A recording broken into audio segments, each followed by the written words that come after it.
Alfonso Reyes Echandía. Recordar para comprender y analizar para no repetir. ¿Quién era Alfonso Reyes Echandía? Este fue un jurista, magistrado y docente.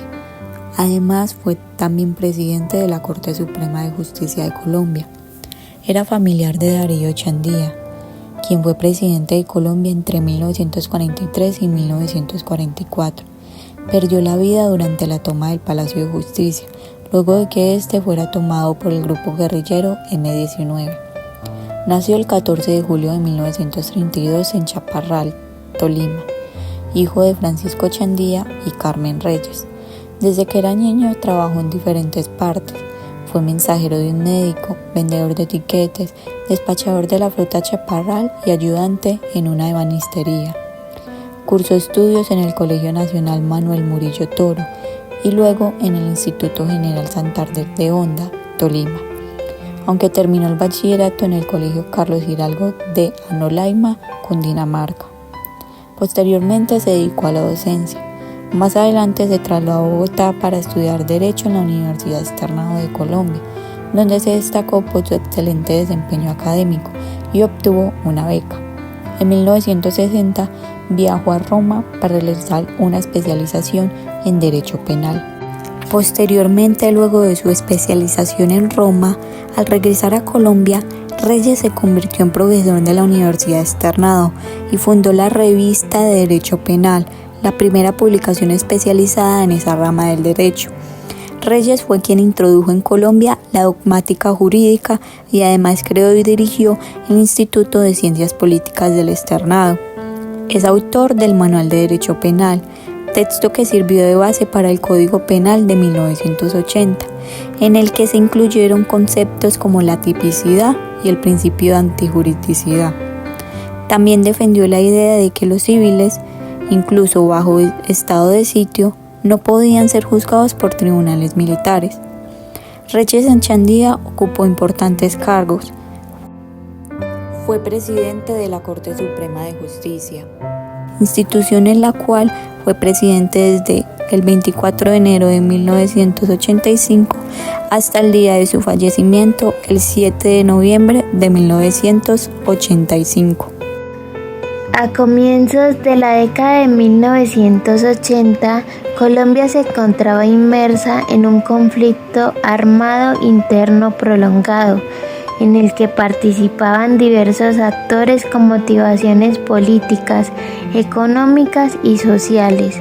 Las guerrillas, entre ellas las Fuerzas Armadas Revolucionarias de Colombia, las FARC, el Ejército de Liberación Nacional, ELN, el Ejército Popular de Liberación, EPL, y el Movimiento 19 de Abril, M19, se habían consolidado en distintas regiones del país. Paralelo a esto, el narcotráfico emergía como una nueva forma de poder económico y armado, con los cárteles de Medellín y de Cali disputándose el control del negocio de la cocaína. Cuando Belisario Betancur asumió la presidencia en el año 1982, promovió una política basada en el diálogo y la reconciliación nacional. Su gobierno impulsó la Ley 35 de 1982, conocida como la Ley Amnistía, que permitió la liberación de guerrilleros y abrió la posibilidad de negociaciones con los distintos grupos insurgentes. Sin embargo, los esfuerzos pronto se vieron frustrados. La falta de confianza entre las partes, la presión de las Fuerzas Armadas y la oposición de élites políticas conservadoras dificultaron el proceso. Mientras, por un lado, el gobierno intentaba sostener las conversaciones, las guerrillas por el otro continuaban con sus acciones armadas, y los grupos de autodefensa y narcotraficantes empezaban a financiar la contrainsurgencia. El país vivía un clima de tensión constante en el que la esperanza de paz coexistía con la violencia cotidiana.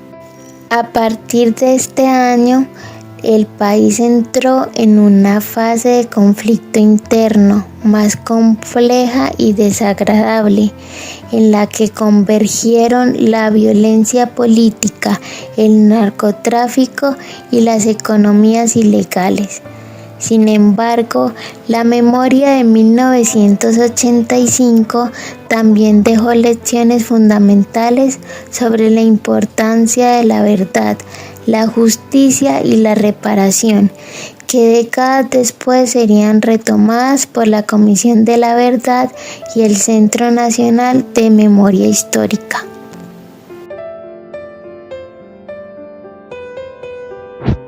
El 6 de noviembre de 1985, cuando el M-19 tomó por la fuerza el Palacio de Justicia, Alfonso Reyes Echandía, presidente de la Corte Suprema, quedó atrapado dentro del edificio junto a otros magistrados y funcionarios. Durante las horas más críticas, Reyes Echandía se comunicó por radio y teléfono con las autoridades, suplicando que cesara la ofensiva militar porque estaba poniendo en riesgo la vida de todos los rehenes. Sus llamados fueron desesperados, pidiendo que se detuviera el fuego y que permitiera una salida negociada. Aún así, los enfrentamientos continuaron con gran intensidad. En medio del caos, del humo y del incendio que consumió parte del edificio, Reyes Echandía y varios de sus compañeros magistrados perdieron la vida. Aquí va un dato curioso sobre este suceso. Aquel día, Reyes Echandía no estaba programado para asistir al Palacio de Justicia. De hecho, él normalmente los miércoles no iba. Pero por ciertas situaciones extraordinarias, el magistrado iba a asistir ese día. Y de hecho, una de las primeras personas que supo de este suceso, de que estaba como rehén en el Palacio de Justicia, fue su hijo, Yesid Echandía. Su muerte se convirtió en un símbolo del costo que tuvo este episodio para la justicia colombiana y en un recordatorio del valor y la dignidad con la que enfrentó sus últimas horas de vida, tratando de proteger a quienes estaban bajo su responsabilidad. Soy Alfonso Reyes Echandía, presidente de la Corte Suprema de Justicia. ¿Cómo está la situación, doctor Reyes? Mal, necesitamos dramática y urgentemente que cese el fuego por parte de las autoridades. Estamos rodeados del M-19 en varios pisos, en el cuarto piso.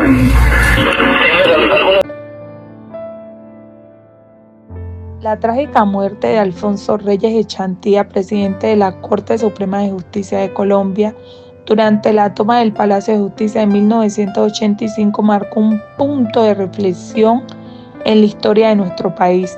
Su liderazgo y compromiso con la justicia y la democracia siguen siendo un ejemplo a seguir.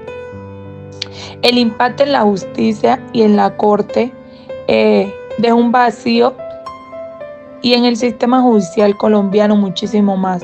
Su liderazgo y visión habían llevado a la Corte a tomar decisiones importantes en materia de justicia y derechos humanos. La toma del Palacio de Justicia también puso en evidencia la vulnerabilidad de las instituciones judiciales y la necesidad de proteger los jueces y magistrados.